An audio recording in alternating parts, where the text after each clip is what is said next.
Doctor Sumanth, இதுல என்ன இருக்கு? அவர் உடம்பு சரியில்லை, ரிசைன் பண்ணியிருக்கிறாரு.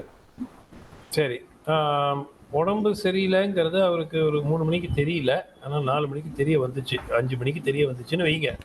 Will not go into that. சட்டப்படி அவர் ரிசைன் பண்ண முடியுமா? ரிசைன் பண்ண முடியும். அதை இவங்க ஏற்றுக்க முடியுமா? ஏற்றுக்க முடியும். இது நடந்திருக்கிறது.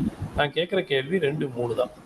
ரைட்டா? ஒன்று, இது ஏன் வந்து அவர் இந்த பார்லிமெண்ட் செஷனுடைய ஃபர்ஸ்ட் டேக்கு முன்னாடியே அவருக்கு உடல்நலம் குன்றி இருக்கிறது. சமீபத்தில் ஒரு 10 நாள் 15 நாள் முன்னாடி கூட அவர் ஒரு பிரச்சனையை சந்திச்சார். ஏதோ மயக்கம் போட்டு விட்டார் ஒரு ஃபங்க்ஷன்ல.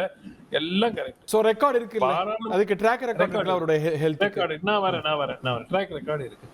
நீங்க பாராளுமன்ற கூட்டத்தொடருடைய முதல் நாள்ல வந்து உட்கார்றீங்க, நடத்துறதா உத்தேசப்படுறீங்க. 23ஆம் தேதி நீங்க ராஜஸ்தான் போற நிகழ்ச்சிக்கு கூட அபிஷியலா அனௌன்ஸ்மெண்ட் பண்ணிடுறீங்க. ரைட்டா? இப்போ ஒரு வேளை பாராளுமன்றத்திலேயே வந்து நடத்தும் போது திடீர்னு மயக்கம் போட்டு விழுந்துட்டாரு, ஆர் கொலாப்ஸ் ஆயிட்டாரு அப்படின்னா அது வேறு விஷயம். அன்று பாராளுமன்றத்தில் பார்த்தவர்கள் யாருக்குமே வந்து இவர் ரொம்ப சீரியஸா சிக்கா இருக்காருங்கிற மாதிரி எந்த விதமான அறிகுறி இல்லை. பாராளுமன்றத்தில் உட்கார்ந்து கூட்டத்தை நடத்தும் போது கூட அவர் எதையும் தெரிவிக்கவில்லை. நாளானிக்கு அவர் எங்க போறாருங்கிற அனௌன்ஸ்மெண்ட்டும் பண்ணியாச்சு. இன்று ராஜினாமா செய்யக்கூடிய ராஜினாமா செய்ய முடிவெடுத்திருக்க ஒரு நபர் வார வாரம் அவர் ஷெட்யூல் என்ன, துணை ஜனாதிபதியா என்று அறிவிக்க வேண்டிய கட்டாயம் என்ன? டாக்டர், கேமராக்கு தெரியாம நம்ம எல்லாம் பார்க்காம அவருக்கு ஒரு ஹெல்த் காம்ப்ளிகேஷன் வந்திருக்கலாம்ல, நீங்க மருத்துவம் கூட. சரி, நான் அதே ரூல் பண்ணோம். ரெண்டாவது விஷயம் வரேன். இவர் வந்து பாஜகவுக்கு பாரபட்சமாக நடந்து கொண்டிருக்கிறார், ஆளுங்கட்சிக்கு ஆதரவாக செயல்பட்டு கொண்டிருக்கிறார் அப்படிங்கறது அவருடைய மிகப்பெரிய குற்றச்சாட்டு. கரெக்டா? அதுதான் குற்றச்சாட்டு.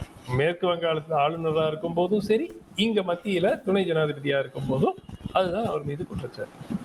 சரி, ஏதோ ஒண்ணு அவர் ஹெல்த் ரீசன்ல விலகுறாரு. நீங்க பிரதமர், நீங்க என்ன பண்ணுவீங்க? இவ்வளவு அற்புதமாக செயல்பட்ட திரு ஜெகதீப் தங்கர் அவர்கள் உடல்நலம் குன்றிய காரணமுக்காக அவர் ராஜினாமா செய்கிறார். மேற்கு வங்க ஆளுநராக இருந்தாலும் சரி, துணை ஜனாதிபதியாக இருந்தாலும் சரி, இவர் சிறப்பாக செயல்பட்டு நாட்டுக்கும் அரசியல் சாசன சட்டத்துக்கும் பெருமையெல்லாம் சேர்க்கல அவர், அது வேற விஷயம். பட் பெருமை சேர்த்தார். இதுதானே உங்க பார்ட்டிக்கு மெசேஜ். ஜெகதீப் தங்கர் அவர்களுக்கு பல பதவிகள் கிடைத்தன, அவர் ஆரோக்கியமாக இருக்கட்டும். இது என்ன மெசேஜ்? இது பல பதவிகள் கிடைக்கிறது பிரதமர் சொல்லிதான் நமக்கு தெரியணுமா? பதவி கிடைச்சிச்சுங்கிறது ரெக்கார்ட்ல இருக்குது இல்ல? சோ கிளியர்லி இப்ப யாரு வக்காலத்து வாங்குறாங்கன்னா, இப்போ அவங்க லட்சுமியுடைய பார்ட்டியில ஜெயராம் ரமேஷ் ஒரு கருத்து போடுறாரு, அதுதாங்க டாப். நிஜமா சொல்றேன். என்னது? இவர் ஜெகதீப் தங்கர் ஆளும் கட்சிக்கும் எதிர்கட்சிகளுக்கும் சமமாக நேரம் ஒதுக்கி பாரபட்சம் இல்லாமல் நடத்தினாராம். அப்ப எதுக்குங்க நீங்க அவர் இம்பீச் பண்ணணும்னு கொண்டு வந்தீங்க 6 மாசம் முன்னாடி?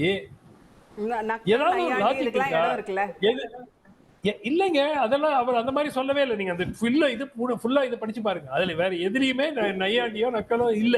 அதுல ஃபுல்லா என்ன போட்டிருக்காரு? இல்ல ஒரு நிமிஷம் இருங்க.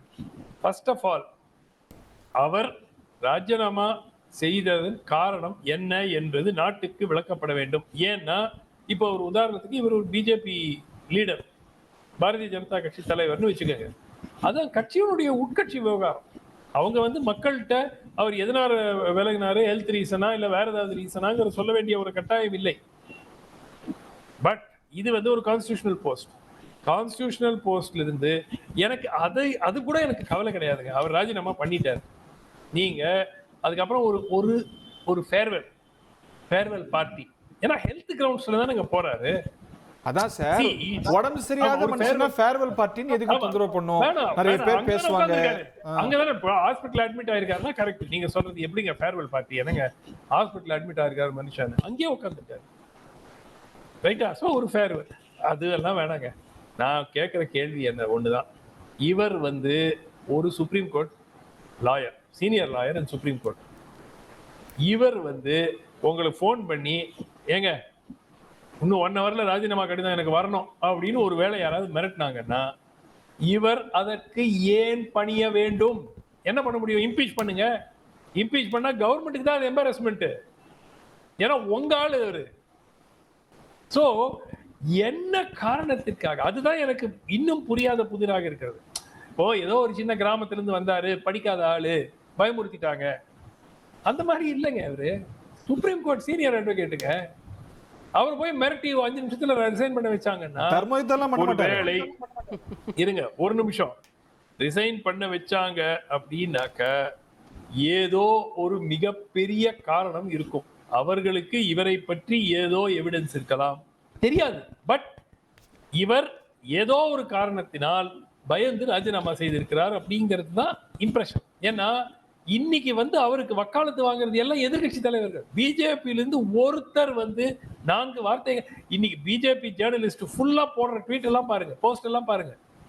இவர் அவருடைய நேர்மையை கேள்வி கேட்கிறார்கள், அவருடைய அரசியல் இதை நோக்கங்களை கேள்வி எல்லாம் கேட்க ஆரம்பிச்சிட்டாங்க. அந்த யூசுவல் பிஜேபி ஜேர்னலிஸ்ட் குரூப் இருக்குல்ல, எல்லாரும் போட ஆரம்பிச்சிட்டாங்க. Quote and quote sources tell us அப்படின்னு வச்சு போட ஆரம்பிச்சிட்டாங்க. அதுல இருந்தே தெரியுது, அந்த ஒரு விஷயத்திலிருந்தே இவர் ஏதோ ஒரு காரணத்திற்காக அடுத்த 2 மணி நேரத்தில் நீங்க ராஜினாமா கடிதத்தை கொடுக்குறீங்க அப்படின்னு சொல்லப்பட்டிருக்குது. அதை பார்த்து ஏதோ ஒன்று வெளியே வரக்கூடாது, வந்து விடுமோ அப்படிங்கிற கவலையில அவர் ராஜினாமா பண்ணி. ஓகே, இதுதான்.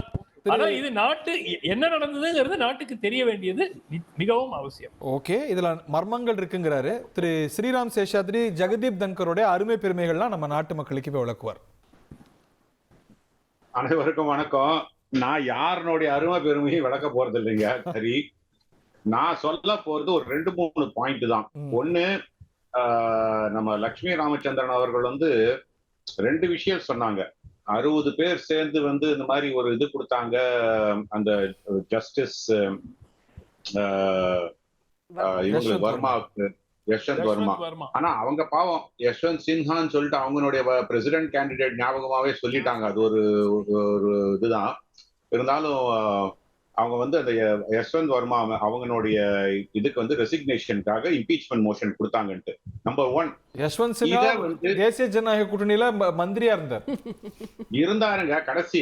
அதுக்கப்புறமா எங்க சேர்ந்தாருன்றதுதான். அதனாலதான் அவங்களுக்கு ரொம்ப பாசமான அவர் மேலேயே சொல்றாங்க. ஹரிஹரன் சொன்னாரு சின்ஹாங்கிறது. நீங்க சின்ஹானீங்க, நான் தேஷ்முக்னு. ஆமா, அவர் ஹரிஹரன் தேஷ்முக் சொன்னாரு. சும்மா ஒரு இதுக்காக, ஒரு pun intended, nothing to find fault, or pun intended. So the question is, Hari, இங்க இந்த மாதிரி ஒரு இம்பீச்மெண்ட் மோஷனுக்கு ராஜ்யசபாவில் 10% மேல உள்ள ஒரு எம்பிக்கள் கொடுக்கும் பட்சத்தில் அவர் நான் அக்செப்ட் பண்ண மாட்டேன்னு சொல்லக்கூடிய அதிகாரம் உங்களுக்கு அந்த ஸ்பீக்கருக்கோ அல்லது இப்ப ராஜ்யசபாவுடைய சேர்மனாக இருக்கக்கூடிய வைஸ் பிரசிடென்ட்டுக்கு கிடையாது. அதனால உடனே பிஜேபி தலைமை அதனால அவர் மேல கோவப்பட்டுட்டாங்கன்னு அப்படின்னு இவங்க சொல்றாங்க.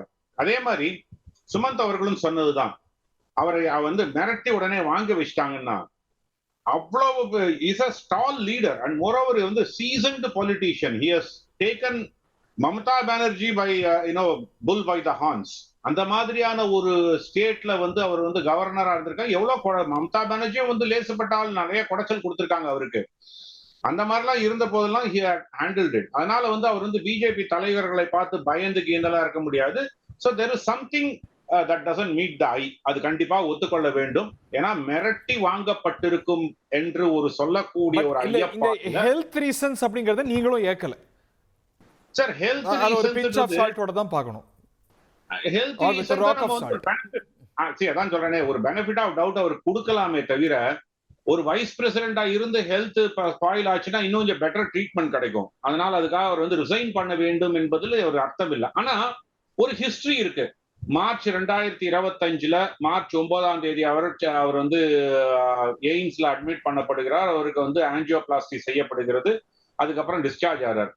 அதே மாதிரி பாத்தீங்கன்னா ஜூன் 2025 நைனிடால்ல குமான் யூனிவர்சிட்டியில அவர் அந்த கோல்டன் ஜூப்ளி செலிப்ரேஷன்ல பேசும்போது அவர் ஒரு ஹி ஃபெயின்ட்ஸ் அந்த ஒரு இதும்போது.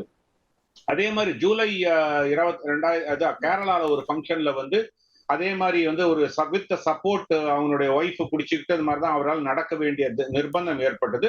கடைசியா ஜூலை 17ஆம் தேதி டெல்லியில நடந்த இந்த இதுல ஒரு இது எல்ஜிஸ்னுடைய ஈவெண்ட், டெல்லி எல்ஜினுடைய ஈவெண்ட்ல வந்து அவர் வந்து he was feeling unwell. So அதனால ஒரு இந்த லாஸ்ட் 2-3 மாசத்துக்குள்ளேயே அவருக்கு ஒரு டிஸ்கம்ஃபர்ட் இன் ஹிஸ் ஹெல்த் நிறைய இருந்திருக்கு. அண்ட் தென் இமீடியட் சடன் இது வந்திருக்கலாம், அதனால வச்சுக்கோங்க. ஆனா ஒரு வைஸ் பிரசிடென்ட் ஹெல்த் ரீசன்னால பாஜக இவ்வளவு நாள் கொண்டாடிய ஒரு வைஸ் இல்லை என்பது என்னுடைய பார்வை சார். ஓகே